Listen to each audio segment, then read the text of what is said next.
lupa mereka yang sudah tiada, jom kita berdoa. Moga ibu dan ayah, adik beradik baik-baik saja. Saya mahu berpantun dengan ubur-ubur ikannya lele.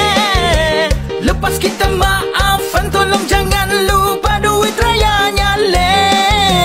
Pergi kita ke kedai membeli mercun dan kuih raya. Maaf zahir dan batin pada kawan-kawan juga keluarga.